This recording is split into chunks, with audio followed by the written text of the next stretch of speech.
Our reading today comes from the book of Job, chapters 36 and 37. Elihu continued and said, "Bear with me a little, and I will show you, for I have yet something to say on God's behalf. I will bring my knowledge from far away and ascribe righteousness to my Maker. For truly my words are not false. One who is perfect in knowledge is with you. Surely God is mighty and does not despise any. He is mighty in strength of understanding. He does not keep the wicked alive, but gives the afflicted their right. He does not withdraw his eyes from the righteous, but with kings on the throne he sets them forever, and they are exalted.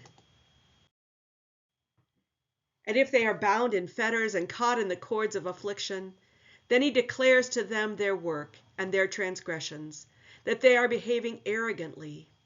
He opens their ears to instruction and commands that they return from iniquity. If they listen and serve him, they complete their days in prosperity and their years in pleasantness. But if they do not listen, they shall perish by the sword and die without knowledge. The godless in heart cherish anger. They do not cry for help when he binds them. They die in their youth, and their life ends in shame. He delivers the afflicted by their affliction, and opens their ear by adversity. He also allured you out of distress into a broad place where there was no constraint, and what was set on your table was full of fatness. But you are obsessed with the case of the wicked. Judgment and justice seize you.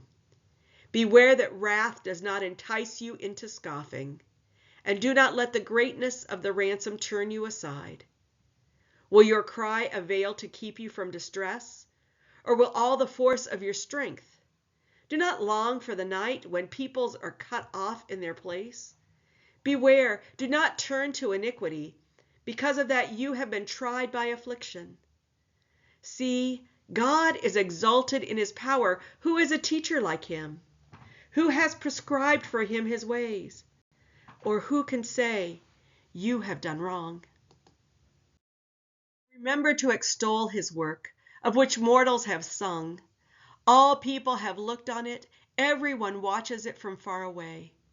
Surely God is great, and we do not know him. The number of his years is unsearchable. For he draws up the drops of water.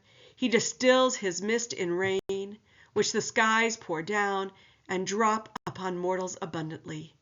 Can anyone understand the spreading of the clouds, the thunderings of his pavilion? See, he scatters his lightning around him and covers the roots of the sea. For by these he governs people. He gives food in abundance. He covers his hands with the lightning and commands it to strike the mark. Its crashing tells about him. He is jealous with anger against iniquity. At this also my heart trembles and leaps out of its place. Listen, listen to the thunder of his voice and the rumbling that comes from his mouth. Under the whole heaven he lets it loose, and is lightning to the corners of the earth. After it his voice roars. He thunders with his majestic voice, and he does not restrain the lightnings when his voice is heard. God thunders wondrously with his voice. He does great things that we cannot comprehend. For to the snow he says, fall on the earth, and the shower of rain, his heavy shower of rain, serves as a sign on everyone's hand, so that all whom he has made may know it. Then the animals go into their lairs and remain in their dens. From its chamber comes the whirlwind and cold from the scattering winds. By the breath of God ice is given, and the broad waters are frozen fast. He loads the thick cloud with moisture. The clouds scatter his lightning. They turn round and round by his guidance to accomplish all that he commands them on the face of the habitable world. Whether for correction, or for his land, or for love, he causes it to happen. Hear this, O Job. Stop and consider the wondrous works of God. Do you know how God lays his command upon them and causes the lightning of his cloud to shine? Do you know the balancings of the clouds, the wondrous works of the one whose knowledge is perfect? You whose garments are hot when the earth is still because of the south wind? Can you, like him, spread out the skies, hard as a molten mirror? Teach us what we shall say to him? We cannot draw up our case because of darkness. Should he be told that I want to speak? Did anyone ever wish to be swallowed up?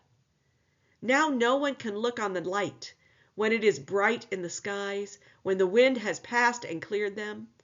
Out of the north comes gold and splendor. Around God is awesome majesty. The Almighty, we cannot find him. He is great in power and justice, and abundant righteousness he will not violate. Therefore mortals fear him. He does not regard any who are wise in their own conceit.